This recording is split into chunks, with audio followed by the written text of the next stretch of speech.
신경계 임상의 재활약까지 하는구나.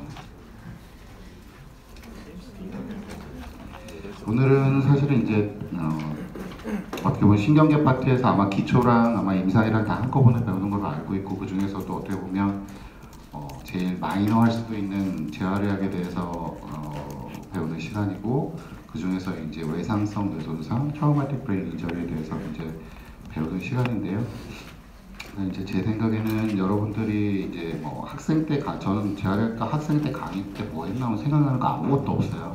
강의를 들었는지 말한지도 모르겠고, 뭐 했었는지 기억나는 것도 없고, 사실 여기 있는 어떤 지식적인 내용이나 이런 건 어차피 여러분들이 앞으로 계속 반복해서 배우게 될 내용들이고, 또 조금 더 스페시픽한 내용은 뭐 그 과에 관련된 과를 하면 또 어차피 공부하게 될 내용이고, 지금은 뭐 물론 어떤 지식을 습득하는 것도 중요하지만 그것보다는 이제 외상성 뇌손상 환자들이 뭐 어떤 경과를 보이는지, 그리고 과연 또 재활의학이라 그러면 어떤 건지 사실 의사들도 잘 모르는 경우도 있거든요. 그래서 그런 부분에 대해서 여러분들이 그냥 어느 정도 임프레션만 받으면 저는 될 거라고 생각을 하고 있습니다. 그리고 당장 내일이 시험이더라고요, 보니까. 안타깝네. 시험은 그냥 적당히 보세요. 뭐 특별히 어렵게는 안 냈어요. 어렵게는 안 냈고, 뭐 많이 여러분들을 골탕 먹이기 위해서도 안 냈고, 그 말이 무슨 뜻인지는 대충 알 거고, 그러니까 뭐 그냥 기본적인 것만 하면 돼요. 사람이 기본적인 건 하고 살아야 되니까 이 정도만 하면 뭐 크게 어렵지 않을 거예요.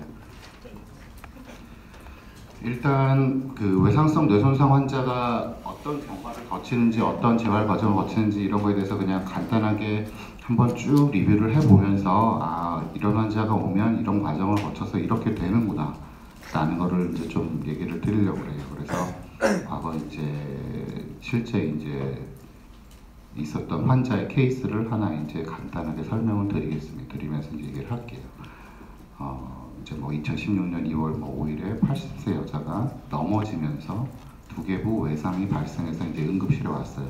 여러분들이 이제 병원에 가게 되면 제일 먼저 어떻게 보면은 이제 뭐 물론 학생 때야 그냥 학생이니까 실습 돌 때도 뭐 사실 크게 부담되는 건 없을 텐데, 처음으로 부담을 느끼게 되는, 그러니까 돈을 받으면서 일을 하면서 부담을 느끼게 되는 곳은 사실은 응급실일 거예요.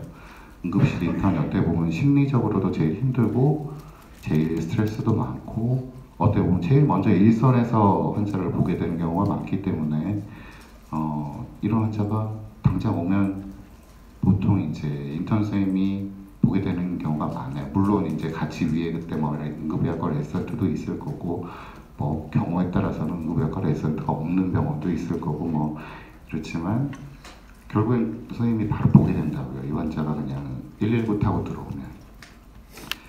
그러면 낙상, 그러니까 쉽게 말하면 넘어지면서 외상이 발생한 거예요.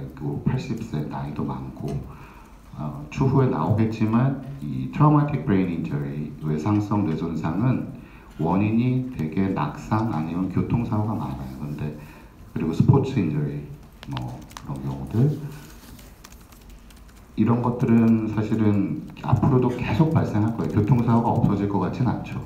그러니까 계속 있을 거고, 그리고 생각보다 나이가 이제 굉장히 고령화 속도가 빠르니까 80세 정도면 요즘에는 뭐 아주 많다고 얘기도 안 해요. 요즘에는 90세 좀 넘어야 이제 많으시네라고 얘기하지, 보통 60대는 이제는 약간 젊으신 것 같고 70대, 80대도 많으세요. 굉장히 많으시고, 예전에 비해서는, 예전에는 사실 돌아가셨던 분들이 이제 많이 살아 계시기 때문에 전체적으로 이제 기대 연령도 올라가고 이러면서, 근데 문제는 80세가 되면은 여러 가지 문제들이 생겨요. 뭐 파킨슨스 디지즈도 많고, 뭐 디멘시아도 있고, 이런 것들이 생기면 사실 낙상하기가 굉장히 쉽죠. 그리고 오스테오포로시스나 이런 것들도 뭐 많이 있고 이러니까 사실은 뭐 골절도 잘 생기고, 이런 두개부 외상 같은 것들도 굉장히 많이 발생을 합니다. 넘어지면서 발생하는 경우도 많습니다. 그러면 쭉 뭐 응급실 인턴 선생님이나 뭐 이렇게 했겠죠. 뭐 기본적인 피지컬 exam을 할 거고, 랩을 나갔을 거고 바로 사실은 두개부의 외상이 있었으니까 이런 경우에는 브레인 CT를 보통 시행을 하죠. MRI는 보통 시간이 좀 더 오래 걸려요. 보통 찍는데 한 30분 걸리고 CT 같은 경우는 10분에서 15분이면 찍으니까 특히 이렇게 명백하게 외상이고 이런 경우에 사실 출혈이 의심이 되면 CT 같은 경우가 더 빠르게 응급처치를 하기 좋기 때문에 보통 CT를 먼저 시행을 합니다. 그래서 자, 이런 사진을 얻었어요. 온 선생님 중에 한 번씩 물어보면서 사진은 좀 그래도 좀 볼 줄 알아야 돼요. 이런 아주 기본적인 외상에 대한 그런 두개부 그 CT 사진은 물론 신경외과에서도 많이 나왔었겠지만 기본적으로 이거는 그냥 의사라면 선생님들이 앞으로 인턴을 하면서도 굉장히 많이 접하게 될 사진이고 그 정도는 판단을 할 수 있어야 되기 때문에 물어보겠습니다. 조근희 선생님 사진을 보고 선생님이 드는 감상을 한번 얘기해봐요. 이 사진을 보고서 보통 이제 인턴 선생님이 응급실에서 사진을 보고 나서 뭐 신경외과 레지던트한테 그 보통 노티라고 그러는데 레포트를 하는 경우가 많아요. 그러면 선생님 뭐라고 얘기를 하겠어요?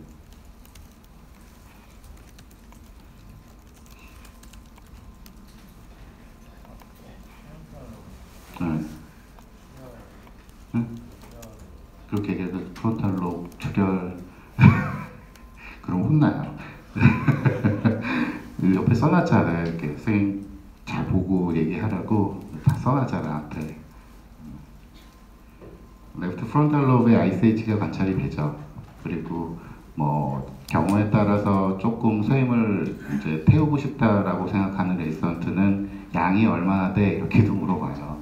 양은 보통 이제 계산하는 식이 있는데 그건 사실 신경외과적인 부분이니까 넘어가고 보통 이제 지름을 곱해가지고 양을 추측할 수 있어요. 그러면 컷에서 제일 크게 지름이 나온 부위 컷의 지름을 구하고 그 지름으로서 양을 이제 예측을 할 수 있어요.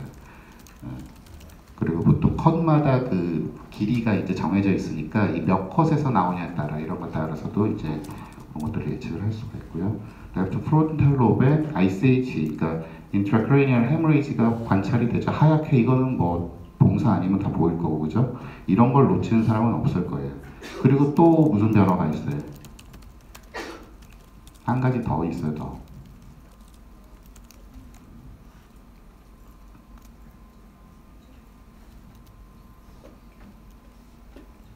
그럼 이쪽 부위는 이쪽이랑 다르죠. 항상 브레인을 볼 때는 반 딱 쪼개가지고 양쪽 이렇게 헷갈릴 때는 비교하면서 대칭이 아닌 거를 찾아봐요. 그러면 일단 에이시메트릭한 병변은 찾기가 쉬우니까 보면 이쪽은 까맣게 이렇게 돼 있죠. 그러니까 이거는 사실은 헤머리지는 아니에요. 헤머리지는 보통 처음 CT에서 하얗게 보여요. 그러니까 헤머리지는 아니고 여기에 만약에 헤머리지가 있었으면 SDH도 있는 거예요. 그러니까 subdural 헤머리지도 있는 건데 여기는 까맣게 이제 쭉 나온 걸로 봐서는 이제 이거는 그냥 인퓨전이라고 보통 얘기를 합니다. 그래서 subdural 인퓨전이 있는 사진입니다. 그러니까 트라우마틱 ICH가 있었던 이제 환자인 거죠. 그래서 이 환자가 이제 그때 시간이 좀 지나가지고 이제 응급 처치는 다 했고 이런 경우에는 보통 아까 같은 경우에는 출혈이 크지는 않기 때문에 대부분 뭐 수술적인 치료를 하지는 않습니다. 신경외과에서 그냥 지켜보는 거죠. 그냥 피가 어디선가 났고 쉽게 말해서 우리가 어디 멍이 들었다고 생각하면 돼요. 근데 그게 멍이 든 게 뇌인 거죠. 그리고 좀 멍이 크게 든 거고 물론 거기 뇌세포는 죽죠. 그래서 멍이 이제 뇌에 들었고 근데 이게 크지는 않고 출혈이 더 엉거잉하게 막 더 커지지는 않는 거 같고 보통 CT 팔로우를 합니다. 더 출혈이 커지지 않는지 흡수가 되는지 이런 것들을 보면서 일단은 뭐 여러 가지 바이탈이 스테이블하고 특별히 출혈이 커서 뭐 어떤 뭐 미드라인 쉬프팅이라든지 뭐 이렇게 브레인을 막 밀고 뭐 당장 이제 생명의 위독하지는 않기 때문에 이 환자 같은 경우에는 컨서버티브 트리트먼트를 하면서 BP 컨트롤하고 이제 그냥 보는 거예요. 그리고 조금 이제 안정이 되면 보통 이제 재활의학과 전과를 옵니다. 그랬을 때 이 환자의 상태를 보시면 뭐 전체적으로 쭉 우리가 환자를 볼 때 처음에 멘탈 스테이터스를 제일 먼저 봐요. 왜냐하면 그게 이제 가장 기본적으로 중요한 거니까. 그래서 어떤 의식 부분, 컨셔스니스 부분을 보고 이 환자 같은 경우는 뭐 당연히 얼러트 했었고 그다음에 attention, cooperation, orientation, memory 이런 멘탈 펑션들을 이제 조금 더 구체적으로 보게 됩니다. 그래서 쭉 봤더니 비교적 괜찮아요. cooperation만 좀 떨어지고 one step obeying 정도는 가능한 상태입니다. 그리고 초기 initial MMSE, mini mental status examination이라고 해서 아마 제 생각에는 들었을 것 같기는 한데 그게 한 뭐 7점 정도. 근데 여기 보이는 것보다는 사실 점수가 조금 더 작게 나온 건데 이런 경우는 환자가 좀 딜리리움이 있는 상태라든지 뭐 어떤 선망이라든지 뭐 이런 게 있는 상태에서 이 검사를 했을 수도 있어요. 그리고 연세도 영향을 좀 미치고요. 학력도 영향을 미치고 그리고 나서 이제 언어 쪽에 대해서 이제 이밸루에이션을 합니다. 그러니까 어떻게 보면 환자의 전체적으로 멘탈 스테이터스부터 쭉 다 이제 보는 거예요. 지금 차례대로. 언어 쪽을 보니까 뭐 플루언시는 괜찮은데 컴프레hension이 좀 떨어지고 리딩 잘 안 되고 라이팅 같은 것도 안 되고 레피티션도 잘 안 되고 네이밍도 막 부분적으로만 가능하고 말 언어 쪽에 디사스리아 뭐 말을 좀 어눌하게 하는 것도 관찰이 됐었습니다. 그러니까 언어 쪽에 문제도 있는 거죠 지금. 그리고 나서 이제 MMT, 이제 뭐 매뉴얼 머슬 테스팅이라고 그러죠. 가장 근본적으로 이제 근력 측정을 하는 거예요. 근력 측정을 하는 건데 이 환자 같은 경우 여기 나테스터블이라고 된 거는 사실은 뭐 이게 프랙처가 사실 그쪽에 있어서 이제 캐스트를 하고 있어서 이제 측정이 좀 어려웠던 거고 아마 비슷한 근력이었을 거예요. 그 전체적으로 아까 이제 한 선생님이 물어보던데 이 매뉴얼 머슬 테스팅은 나중에 인턴 선생님이 돼서도 이제 아주 기본적으로 할 수 있어야 되는 부분이에요. 그래서 근력 측정은 0부터 5까지 뭐 0, 1, 2, 3, 4, 5 이렇게 나누기도 하고 알파벳으로 뭐 0부터 트레이스, 푸어, 페어, 굿, 노말 이렇게 영어 알파벳의 이니셜로 표현을 하기도 합니다. 그래서 5단계, 6단계죠. 6단계로 나누는 거고 전체적으로 뭐 기준을 나누면 이 MMT 측정하는 거에 대해서 들은 적 있나요? 없어요? 있어요, 없어요? 일부는 있고 일부는 없구나. 있으면 넘어갈게요. 왜냐면 이것까지 다 설명하면 아마 오늘 수업이 안 끝날 거예요. 근데 뜨뜻미지근한 걸로 봐서는 중요한 거니까 이건 설명할게요. 안 중요한 거를 다 빼죠. 그 근력 측정은 아주 기본적으로 선생님들이 할 수 있어야 돼요. 그래서 근력은 정상 경우가 이제 100으로 보면 그게 노말, 그 이제 5점인 거죠. 그리고 굿이라는 거는 거의 노말에 가까운데 이제 정상보다 좀 떨어진다고 생각하면 돼요. 한 80% 정도는 되는 거고 중력을 다 이기고 힘이 충분히 어느 정도는 느껴져야 돼요. 그리고 뭐 페어가 이제 페어를 기준으로 나누면 돼요. 페어 3점, 3점이 뭐냐라고 했었을 때 페어가 온전히 페어라고 할 수 있으면 그거는 예를 들어서 뭐 엘보우 플렉서를 얘기를 한다 그러면 엘보우 플렉션을 중력을 이기고서 끝까지 풀 레인지를 할 수 있어야 돼요. 근데 물론 힘은 많이 떨어진 상태예요. 간신히 풀 레인지 정도 되는 상태인 거예요. 그게 됐을 때 페어라고 그러고 이제 그게 풀 레인지가 안 되고 중력을 좀 이길 수 있다 그러면 보통 페어 마이너스라고 표현을 해요. 좀 더 자세히 나눌 때는 거기다 마이너스를 붙여줘요. 뭐 아니면 뭐 3점 마이너스 이렇게도 하고 그러니까 페어가 중력을 이기는 풀레인지다라고 생각을 하면 되고 그 다음에 푸어는 중력을 못 이기는 거예요. 이가 이제 움직이기는 하는데 예를 들어서 중력을 없애주는 방향으로 뭐 이렇게 엘보 플렉션을 옆으로 이제 이렇게 하기는 하는데 이거를 중력을 주는 방향으로 우리가 검사를 하게 되면 못 움직이는 거죠. 그거를 이제 푸어라고 그래요. 푸어라고 그러고 트레이스는 정말 움찔하는 정도, ROM이 거의 안 나올 정도로 움찔하는 정도로 트레이스라고 하고 1점이고 제로는 당연히 없는 거죠. 그래서 보통 그거를 나눴을 때 근력을 정상이 한 0, 20, 40, 60, 80, 100% 정도로 생각을 하면 됩니다. 이거는 뭐 나중에 환자를 보고서도 이 환자 근력이 어느 정도다라고 상지 근력은 어느 정도, 하지 근력은 어느 정도, 뭐 오른쪽 왼쪽 나눠서 보통 헤미플레이저로 많이 오니까요. 그렇게 해서 보통은 이제 그 위에 이제 전공의 선생님한테 보통 레포트를 해주게 됩니다.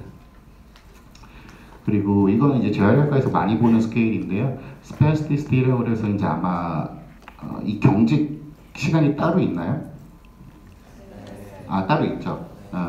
그때 많이 나왔었을 거고 이 경직을 측정하는 그레이드입니다. 그래서 스페이스 테스트는 재활의학과에서 많이 나오는 영역이고 많이 문제가 되는 부분이고 그러기 때문에 모터 톤을 측정을 하는 거죠. 모터 톤은 이제 Modified Assured Scale이라는 걸로 이제 측정을 하는 거고 초기에는 대부분 톤이 올라가진 않아요. 이거는 나중에 시간 지나면서 변하는 거기 때문에 다 000이고 그 다음에 기능적으로 모빌리티를 이제 판단을 합니다. 그래서 이때부터 어떻게 보면은 다른 과에서는 많이 안 보는 영역들을 이제 재활의학과에서 많이 보게 되는데요. 결국에는 뭐 여러분이 나중에 무슨 과를 하게 될지 모르겠지만 재활의학과에서 이제 많이 포커스를 가지고 보는 영역들이 이런 기능적인 부분들이에요. 그게 이제 다른 과랑 어떻게 보면 가장 큰 차이기도 하고 최근에 한 1, 2주 전에 이제 전공이 이번에 그 어플라이를 한 것 같은데 요즘에 이제 많이 과들이 예전보다는 예전에는 많이 안 몰렸었는데 이제는 다들 그냥 떨어질 거 생각하고 경쟁해서 막 3대1도 되고 4대1도 되고 그러더라고요 과별로. 그래서 여러분들도 앞으로 과 선택을 잘 하시고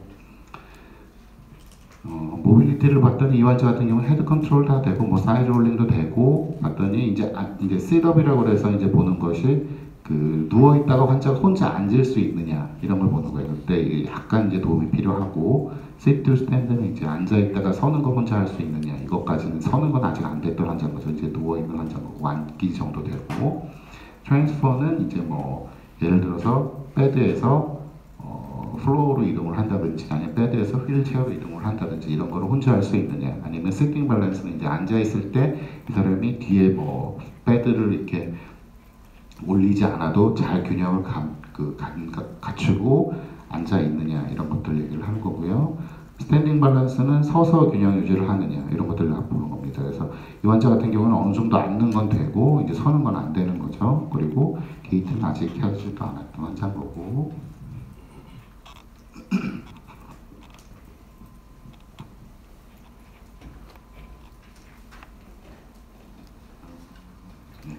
그래서 프로블럼 리스트를 봤더니 쭉 아까 나온 거는 이제 ADL이라고 그래가지고 우리가 이제 그 일상생활 동작 수행 능력에 대해서 평가를 하는 지표인데 MBI, Modified 이제 뭐 바셀 인덱스라는 스케일을 많이 사용을 합니다. 예전에는 FIM이라는 스케일을 많이 사용을 했는데 뭐 이제 라이센스 문제 때문에 병원에서도 이제 많이 안 쓰고 했을 때 뭐 쭉 뭐 이런 것들은 대부분 안 되는 상태였었어요. 뭐 personal hygiene, bathing, feeding, 뭐 toilet, 뭐 stair climbing, 뭐 dressing, bowel control, bladder control, transfer, ambulation 이런 것들에 대해서 쭉 점수화해서 이제 보통 판단을 합니다. 그래서 이거 사실 점수가 이제 12점이라는 거예요. 근데 그런 부분까지 자세히 보실 필요는 없을 것 같고 그래서 이 환자 같은 경우 이제 프로블럼 리스트를 만들면 이제 아무래도 ICH 그리고 이제 그 이퓨전이 좀 있었었죠. 그래서 SDH도 사실 조금 있을 거라고 판단이 되고 그래서 right hemiplace가 이제 그것 때문에 생기고 그걸로 인해서 모빌리티와 ADL에 저하가 오고 인지 쪽에서도 이제 문제가 있었었고 멘탈 펑션에서 그리고 대부분 초기에 이제 이런 좀 큰 외상이나 이런 경우는 딜리리움, 선망이 보통 생깁니다. 그리고 언어적인 문제도 있었고요. 그래서 이런 것들이 프로블럼이 있었어요. 그래서 보통 이제 재활학과에서 목표를 잡을 때는 뭐 예를 들어서 뭐 한 3, 4주, 2, 3주 정도 재활치료를 집중적으로 해서 이 환자를 워커를 이용을 해서 이제 게이트를 어느 정도 좀 어시스트 게이트 정도까지는 한 수준으로 만들겠다. 뭐 ADL도 일상생활 동작도 어느 정도는 혼자 조금 도움하에 수행할 수 있게 만들겠다. 그리고 뭐 커그니션 쪽에 어떤 여러 가지 치료들을 통해 가지고 인지 향상을 시키고 언어 향상을 시키고 딜리리움을 호전시키고 뭐 이런 것들은 주로 뭐 어떤 인지 치료라든지 이런 것도 있고 또 뭐 약물 치료도 있고 뭐 여러 가지들을 이제 동원을 해서 합니다. 그리고 크게 롱텀 골 같은 경우에는 이 환자 같은 경우는 나이가 80세 정도로 많기는 한 편이지만 그래도 비교적 해머리지 양도 적고 비교적 지금 펑션도 모터도 괜찮고 하긴 그 코그니션도 아주 나쁘진 것도 아니기 때문에 이런 경우에는 대부분 뭐 인디펜던트하게 나중에 롱텀하게 걷는 거 목표 그리고 ADL 일상생활도 인디펜던트하게 하고 코그니션도 뭐 비교적 정상 가깝게 가고 언어도 비교적 정상 가깝게 하는 것 정도로 목표로 할 수 있는 정도의 외상입니다. 아까 정도는. 근데 사실 이 환자는 조금 이제 문제가 됐던 건데 3월 16일에 갑자기 의식이 이제 뭐 치료하다가 이제 갑자기 떨어지는 거예요. GCS 7점으로 확 떨어지고 그래서 근데 연세가 많으신 분들은 언제든지 또 이런 것들이 재발해서 생길 수도 있고 뭐 반복이 될 수도 있고 이제 이 환자 같은 경우는 스폰테니어스 ICH는 아니고 이 트라우마틱이었지만 이런 경우에도 또 갑자기 ICH가 다른 곳에서 발생을 할 수가 있습니다. 아무래도 외상을 한번 받은 상태이기 때문에 그래서 갑자기 이러니까 이럴 때는 바로 이제 보통 브레인 CT를 찍습니다. 했더니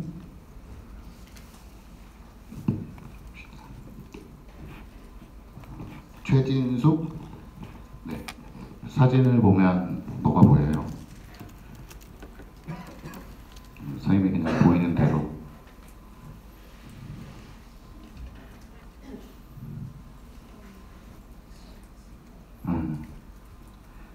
헤모리지 하얀색이 예전 아까는 레프트 프론탈에 있었는데 지금은 라이트 페리탈에 아까보다 훨씬 더 크게 있죠. 굉장히 커요. 이거 이 정도는 수술을 할 수도 있는 정도예요. 사실 보면은 또 위에 쪽에 그 right cerebral convexity 쪽을 보면은 좀 더 이제 SDH도 더 막 생긴 것 같고 이 밑에 쪽에 fox cerebral이랑 펜토리움 쪽으로 봐도 이렇게 하얗게 이런 것들이 보이죠. 그리고 조금 보면 미드라인 시프팅도 좀 있는 것 같아요. 이 미드라인 시프팅이 되게 중요해요. 왜냐하면 이렇게 되면 의식이 확 떨어져요. 의식이 떨어지고 조금 더 밀리면 브레인 스템 쪽 눌리면서 뭐 호흡 마비되고 이러다가 사망할 수도 있기 때문에 이런 경우에 보통 이제 신경외과에서 보통 수술적인 치료를 하거나 보통 그럽니다. 근데 이 환자 같은 경우는 그리고 앞에 있었던 거 ICH는 이제는 하얗게 안 보이죠. 이거는 그러니까 흡수가 된 거예요. 리솔빙이 된 거예요. 까맣게 이제 좀 죽어나간 것처럼 보이는데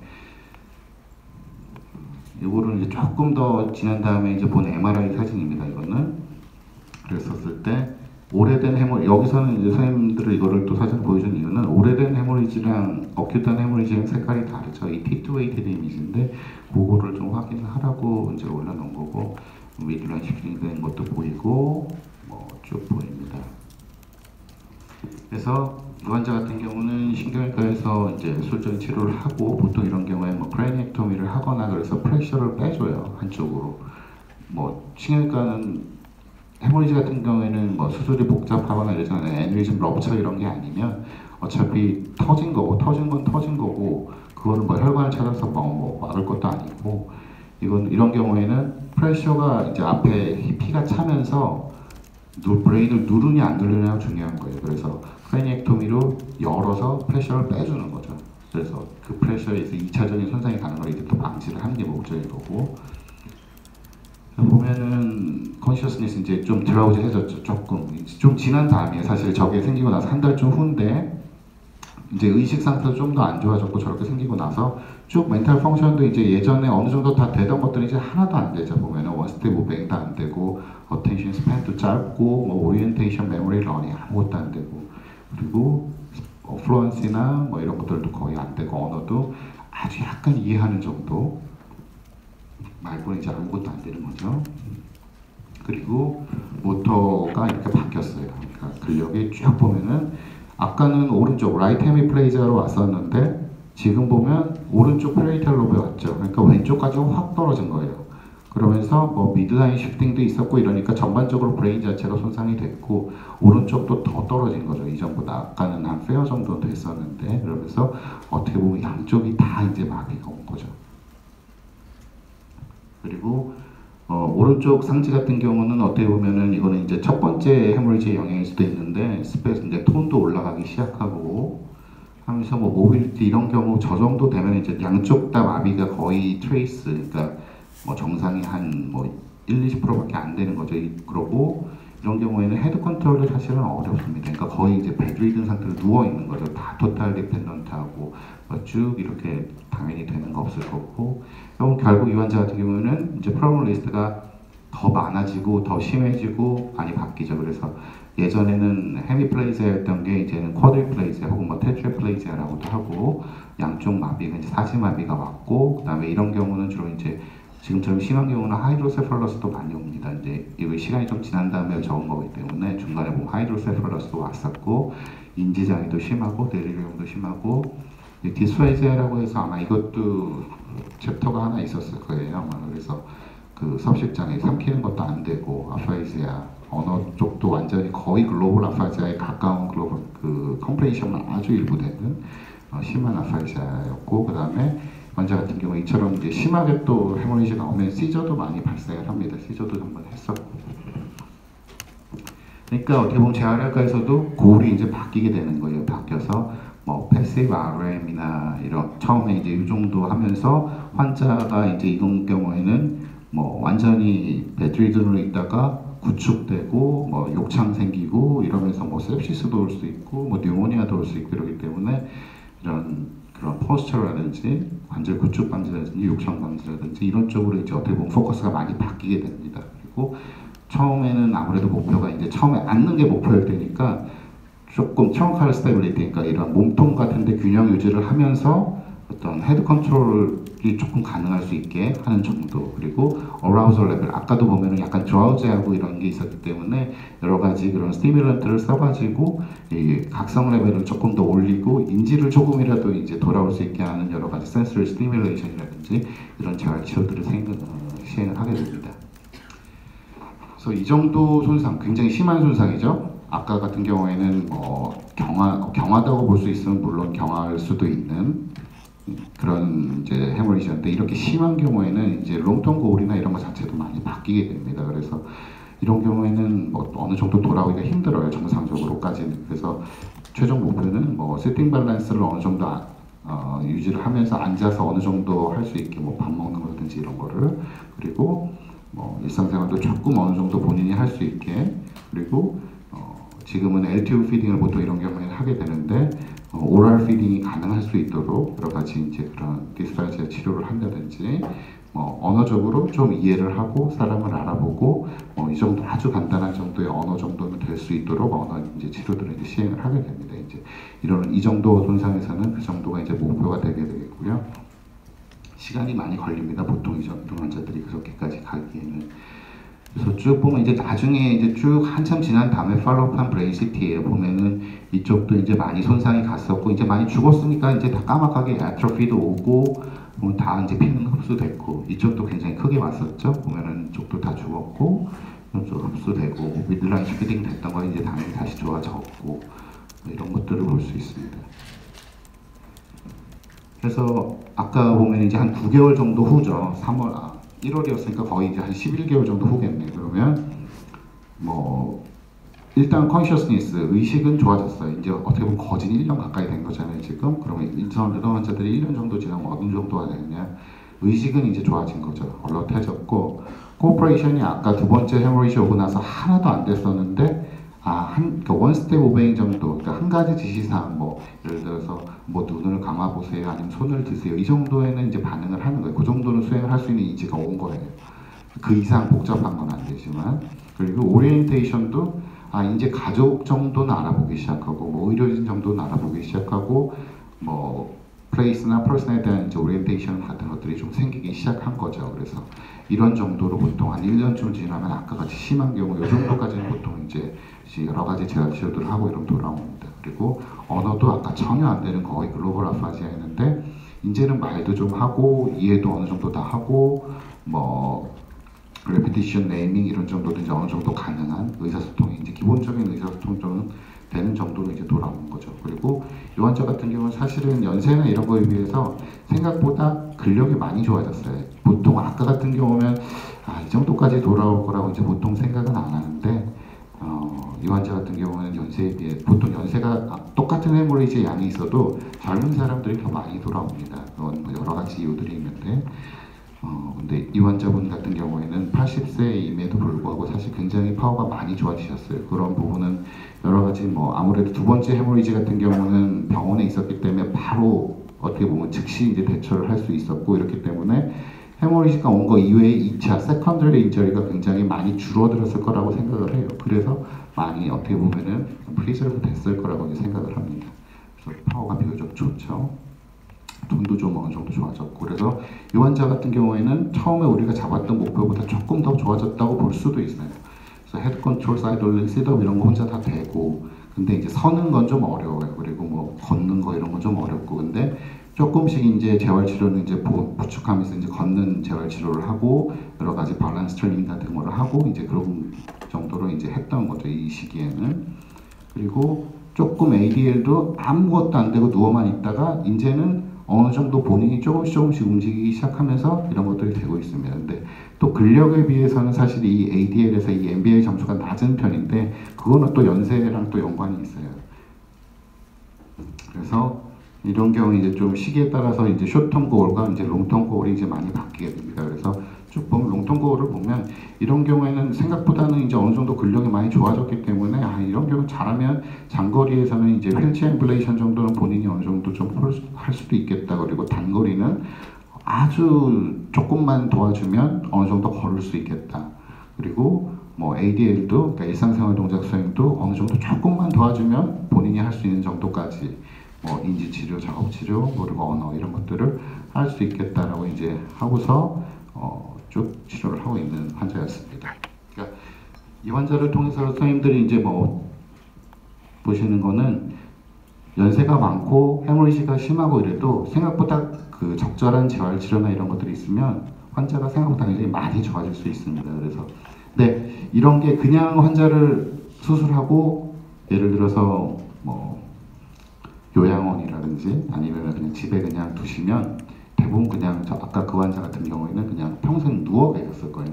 누워 있는 이상으로 안 돌아갔을 거예요. 그래서 그런 재활 치료들이 쭉 이제 어떻게 보면은 이루어져서 이제 좋아졌던 환자의 케이스를 이제 좀 보여준 거고요.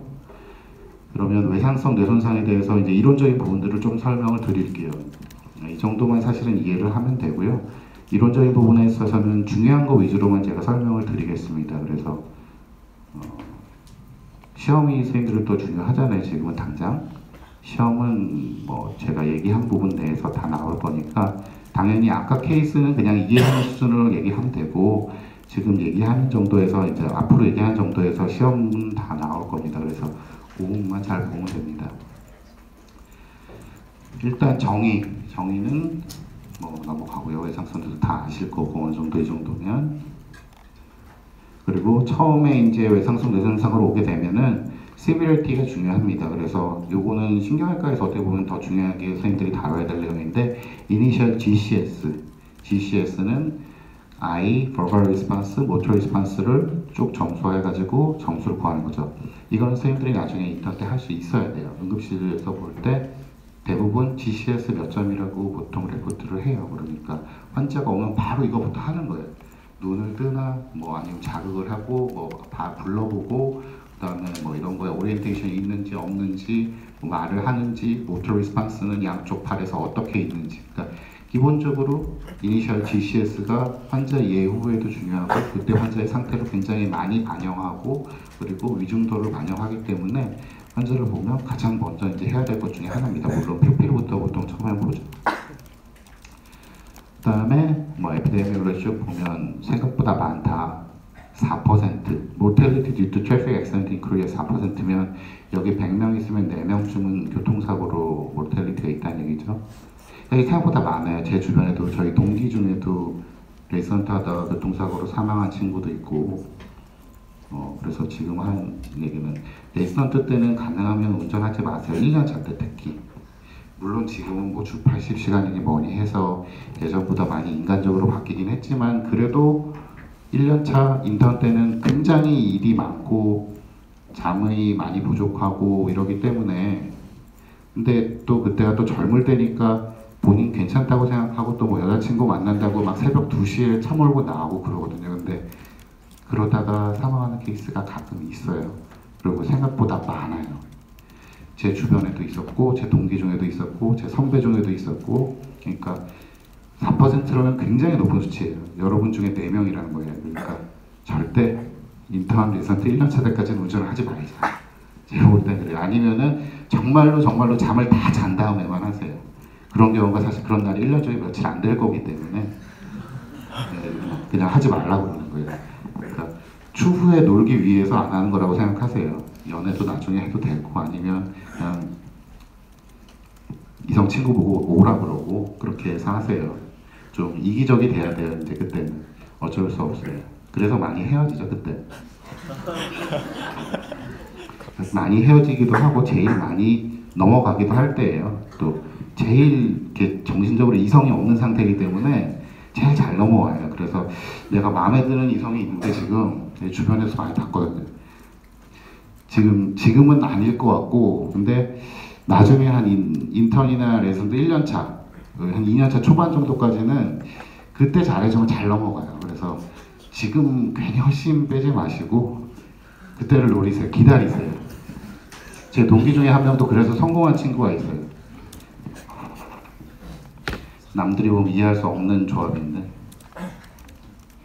그리고 쭉 보면 이제 패서피지올로지를 보면 처음에 이제 이니셜 손상이 가고, 이제 사실 재활학과의 중요한 영역은 그 다음에 세컨드리 인저리가 굉장히 오랫동안 가요. 그래서 뭐 수시간, 수일부터 해가지고 길게는 한 수주, 뭐 8주, 12주 이럴 때까지도 계속 세컨드리 인저리가 갑니다. 그래서 뭐 그때 중요한 거는 이제 뉴로 프로텍션, 뉴로 리페어가 중요를 이제 하게 되는 시기입니다. 그래서 그때가 어떻게 보면 재활학과에 제일 포커스를 맞추는 시기인 거고요. 외상상, 뇌손상을 볼 때. 패서피지올로지를 좀 보면 이제 아까도 얘기했지만 프라이머리 인저리가 있고 세컨더리 인저리가 있는데, 프라이머리 인저리에는 이제 컨택트 포스, 뭐 이너셜 포스 이래가지고 뭐 바로 땅 때려서 이제 가는 충격이 있고, 그 다음에 이너셜 포스에서 이제 이게 안에서 움직이면서 관성력이라든지 이런 것들에 의해서 가는 이제 또 충격이 있습니다. 그래서 보면 이제 뭐 여러 가지가 이제 있는데, 디퓨즈 엑스터널 인저리는 신경외과에서 많이 들어봤죠. 이거는 또 중요한 그런 개념 중에 하나이기 때문에, 이게 디퓨즈 엑스터널 인저리가 여러 가지 의식이라든지 코마 같은 거랑 연관이 많이 있어요. 이제 이게 있으면 그럼 의식 수준이 많이 떨어지고 코마도 오고 이제 이렇게 됩니다. 그래서 여러 가지 이런 디퓨즈 엑스터널 인저리라는 거는 여러 가지 뭐 엑슨 같은 것들의 마이크로스코픽하게 이제 어떤 디스럽션이 있으면서 나타나게 되고, 뭐 세레브랄 에데마나 뭐 이런 것들이 결국엔 어떤 디스커넥션을 초래를 해서 이제 생기게 됩니다. 그리고 컨투전은 뭐 많이 아실 거고, 쿱 인저리 이제 딱 때린 부위 쪽, 그리고 카운터 쿱 인저리는 그 떨어진 쪽, 반대쪽 어퍼지 사이드죠. 그쪽으로 가서 이제 생기는 거를 이제 카운터 쿱 인저리라고 부르고, 쭉 보면 사실 이거는 신경외과 쪽 내용일 가능성이 더 큰데, 지금 사실은 여러분 수준에서는 이게 더 중요할 수도 있어요. EDH, SH, SH 구분하는 거 할 줄 알죠? 네, 할 줄 알아야 돼요. 할 줄 알아야 된다는 거는 시험에 나온다는 얘기일 거예요, 아마. 사실 이거는 신경외과인데, 이거는 KMA나 이런 데 잘 나오거든요. KMA 잘 나오고, 그리고 재활의학과 영역은 사실은 제가 볼 때는 학생 영역에서 막 아주 강조를 할 필요는 없어요. 더 중요한 거, 그러니까 메이저 위주로 공부하면 돼요, 학생 때는. 그리고 나중에 자기가 서브스페셜이나 스페셜티는 이제 하고 싶을 때 가서 공부를 하면 되기 때문에 이런 것들 중요하게 보시고, 뭐 EDH 이제 에피듀랄이니까 당연히 이렇게 동그랗게 보이게 되고, SDH는 듀랄 아래쪽으로 이제 이게 뭐 베인, 브리칭 베인 같은 것들이 이제 테어링 되면서 생기는 거기 때문에 쭉 이렇게 길게 보이게 되고, 주로 이제 이너셜 포스, 관성력 같은 것들이 보통 작용을 합니다. 에피듀랄 같은 경우는 빵 때리는 어떤 로컬 임팩트가 더 작용을 하고요. SH 같은 경우에는 앵귤러 액셀레이션 같은 것들이 이제 뭐 S를 이제 찢으면서 이제 보통 서바라크노이드 스페이스로 이제 가는 그런 것들이고, EDH랑 SDH는 특히 잘 구별하세요. 이거 구별 못하면 나중에 많이 혼나니까. 그리고 이 다이아시스라는 거는 그 개념 자체가 이제 뭐 여러분도 아시겠지만, 뉴런이 뭐 레드 뉴클레어스에서 나오는 것들은 뭐 브레인에서 저쪽 스파인까지 굉장히 어떻게 보면 하나의 세포가 뭐 조그만 게 아니라 굉장히 긴 액선을 내고 있죠. 그래서 그로스하게도 굉장히 긴 액선을 내는데, 이런 것들이 있으니까 이게 어느 한 부위에 뭐 액선이나 이런 딱 인저리가 가면 뉴런은 굉장히 먼 데 있을 수도 있어요. 예를 들어서 뭐 스파인에서 인저리를 받아도 뭐 레드 뉴클레어스 같이 브레인 같은 데 있는 데 뉴런이 있을 수도 있기 때문에, 이렇게 먼 곳에 있는 뉴런이 이제 그 손상을 받을 때 이제 나타나는 것들을 다이아시스라고 이제 보통 얘기를 합니다. 다음에 뭐 세컨드리 인저리는 여러 가지 이제 브레인 스웨일링, 아까도 말했지만 이제 프레셔가 올라가면서 쭉 오는 이런 것들, 뭐 에데마 이런 것들이 생길 수 있고요. 그다음에 세컨드리 인저리 이제 익사이토토리 아미노 애시드 같은 것들, 뭐 글루타메이트, 아스파르테이트, 뭐 나이트릭 옥사이드, 슈퍼옥사이드, 뭐 프리 레디칼 이런 것들이 쭉 문제가 될 수 있죠. 이런 것들은 자세히 볼 필요는 없어요. 그냥 굵은 이름만 이런 것들이 문제가 되는구나 세컨드리 인저리에서 이렇게 아시고 계시면 될 것 같습니다. 조금 뭐 특이한 거는 이런 여러 가지 익사이토리 아미노 애시드 같은 것들이 주로 히포캠퍼스 같은 데 영향을 많이 미쳐가지고 이 히포캠퍼스가 하는 역할이 보통 러닝, 메모리에 관련된 역할이기 때문에 그런 부분에 이제 장애를 많이 일으키게 됩니다. 근데 이런 것들이 이제 재활학과에서는 중요한 거죠. 여기에 이제 병변이 있으면 아무래도 그런 쪽 기능 쪽으로 문제가 생길 거고 뭐 이런 것들을 판단하고 예후를 판단하고 기대를 하고 이런 것들에 있어서 중요하기 때문에 이제 사실 재활의학과에서는 중요한 내용들 중에 하나입니다. 블락페이트 같은 것들도 문제가 될 수 있고 쭉 보면 이제 뭐 reactive oxygen species 뭐 많이 들어봤죠. 그래서 뭐 caspase mediated cell death, 뭐 에포토시스 같은 것들이 세컨더리로 쭉 일어나게 됩니다. 쭉 뭐 비슷한 얘기고 여기도 뭐 그 정도가 나오면 되고요. 그리고 인터루킨 1 베타 같은 경우 뭐 TNF 알파 일반적인 인플라메이션에서 다 증가한 아주 그냥 기본적인 그런 사이토카인들이죠. 이런 것들이 이제 브레인에서는 주로 이제 마이크로글라이아에서 이제 많이 분비가 되는데 이런 것들이 쭉 올라가면서 블러드 베리어의 어떤 디스럽션도 생기게 되고 뭐 여러 가지 세컨더리로 인저리도 주고 또 뭐 또 사실 또 뉴로 프로텍션에도 사실은 뭐 도움이 되고 그래서 사실은 두 가지 역할을 다 하니까 헷갈리는 거죠.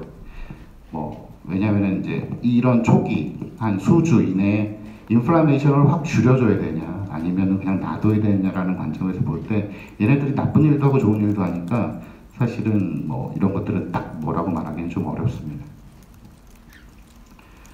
쭉 그리고 중요한 거는 카테볼 아미너직 디스펑션 그리고 도파민 디스펑션 이런 것들이 이제 주로 이 외상성 뇌손상에서 역할을 많이 하게 됩니다. 그래서 우리가 뭐 임상적으로 재활학과에서 메틸페니데이트나 암페타민 같은 것들을 많이 사용을 합니다. 이 메틸페니데이트 같은 것들이 이제 뉴로 스티뮬런트로 작용을 해가지고 이 도파민 트랜스포터 같은 것들에 작용을 하거든요. 그리고 노르에피네프린 시스템도 이제 많이 문제가 되고 이런 것들에 대해서도 주로 뭐 아토모스테틴이라든지 이런 그 노르에피네프린 트랜스포터 이니비터 같은 것들에 작용을 하는 약들을 이제 보통 사용을 합니다.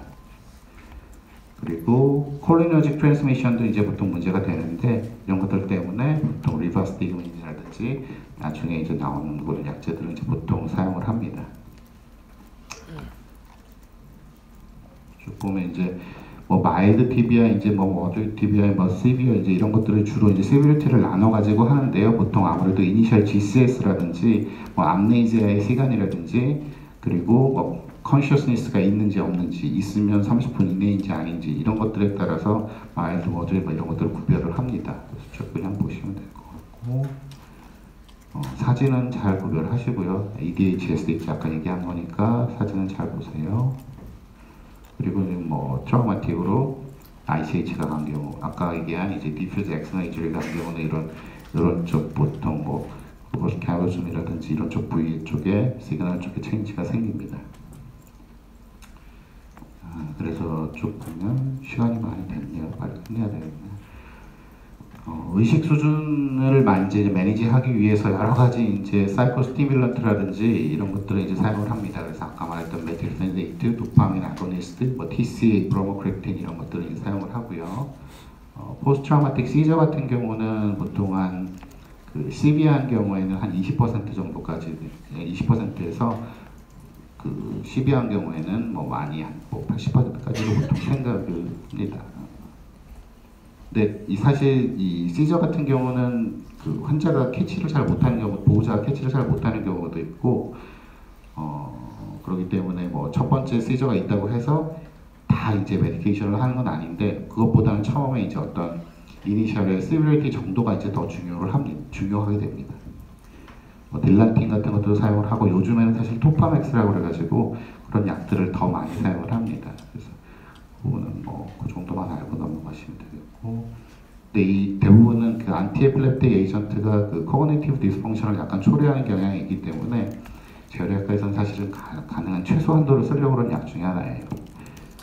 그리고 또 이제 많이 생기는 게 이 외상성 뇌손상에서 좀 많이 생기긴 하는데 인시던스가 거의 한 11에서 28% 정도 생기긴 하는데 심한 경우에 HO라고 그래가지고 이 좀 이모빌라이제이션이 되고 이러면서 헤트로트로픽 오시피케이션 뼈가 생기지 말아야 될 때 이런 식으로 관절 주변에 이 뼈 같은 게 자라나고 그 오시피케이션이 됩니다. 그래서 이런 것들은 보통 알칼라인 포스파테이즈가 증가를 하고 뭐 약들은 인도메타신이나 엔티드로인, 엔세이드 같은 것들을 사용을 하고 완전히 머추레이션이 되고 너무 커지고 이게 LOM에 제한을 주면 수술적으로 완전히 다 커진 다음에 제거하기도 합니다.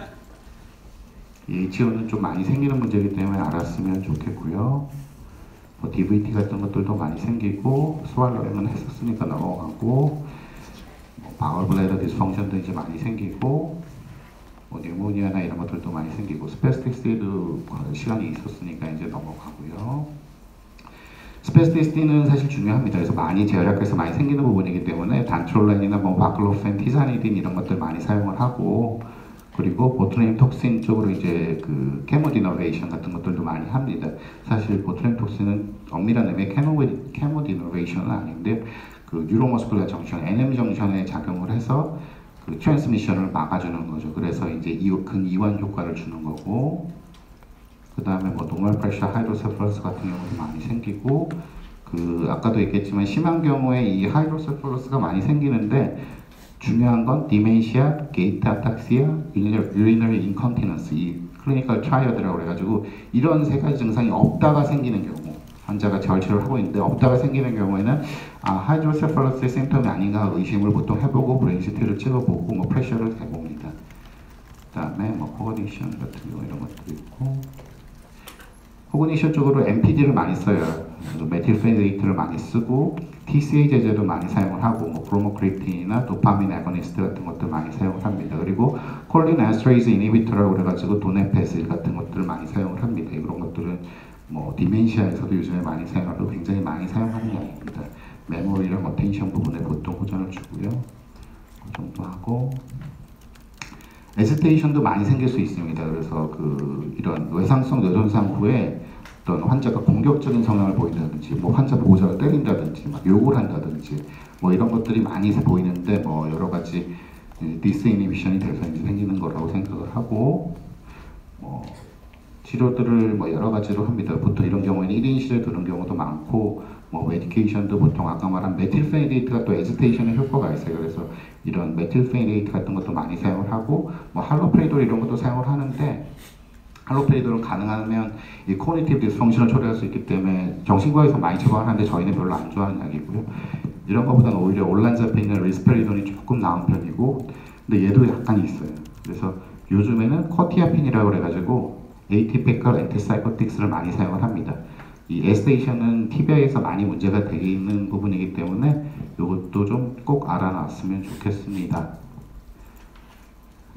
에이티피컬 엔티사이코틱스를 많이 써요. 그리고 디프레션도 당연히 올 수 있고 뭐 SSRI 이런 것들 많이 사용을 하고 TCA도 사용을 하고 뭐 그다음에 넘어갈게요. 피디아트릭 소아에서 외상성 뇌손상이 오는 경우도 많이 있는데 소아에서 주의해야 될 거는 응급실에서 여러분이 만약에 소아가 외상성 뇌손상으로 왔다 교통사고가 아니면 굉장히 주의해야 될 거는 차일드 어뷰즈나 폭력에 의한 경우가 많이 있습니다. 아이들은. 그래서 그 부분들을 좀 유의를 하셔야 되고 그리고 뭐 실질적으로 더 중요한 거는 아이들은 나중에 여러분들이 결혼을 하시고 아이를 낳으면 꼭 한 초등학교 저학년까지는 카시트를 꼭 하세요. 이거는 애들한테 보통 아기 때 지면은 계속 못 하거든요. 근데 카시트를 안 하면 교통사고가 일반적으로 그냥 도심에서 났을 때 어른들은 하나도 안 다치는데 애들은 굉장히 작기 때문에 이게 뒤에서 내가 어떻게 할 수 없는 경우 있잖아요. 뒤에서 받는다든가 이럴 때 간혹 애가 바깥으로 창문 밖으로 튕겨 나가져 가는 경우가 있어요. 그러면 어른 하나도 안 다쳐도 애들은 많이 다쳐요. 그런 경우를 몇 번 봤었기 때문에 그러면 그 가족은 끝이에요. 그러니까 절대로 카시트는 꼭 내가 결혼하면 카시트는 무조건 애들이 아무리 울고 발악을 해도 하자. 그러면 그거 몇 번 보게 넘어가면 그 다음부터 애들이 포기해요. 아기 때. 근데 제가 이거 부모가 지는 경우를 많이 봤거든요. 근데 부모가 이거는 이겨야 돼요. 안전을 위해서.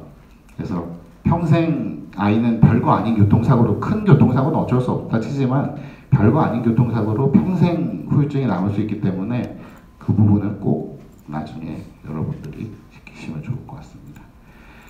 그렇게 하고서 오늘 내용 끝나면 될 것 같고요. 아까 제가 말씀드린 부분 중에서 꼭 알았으면 좋겠다, 기억했으면 좋겠다는 부분들 대부분 아마 시험에서 나올 거예요. 그리고 제가 몇 문제 안 냈기 때문에 그 부분에서 다 나올 거고 그 부분만 공부하면 될 것 같습니다. 그리고 특별히 뭐 질문이나 이런 거 있으시면 나와서 물어보시면 될 것 같고요. 내일 시험인데 너무 부담 갖지 마시고 재활학과는 그냥 그것만 공부하세요. 더 공부하지 마세요. 이런 글씨 같은 것들 다 읽어보지 마세요. 그냥 중요한 거 공부하세요.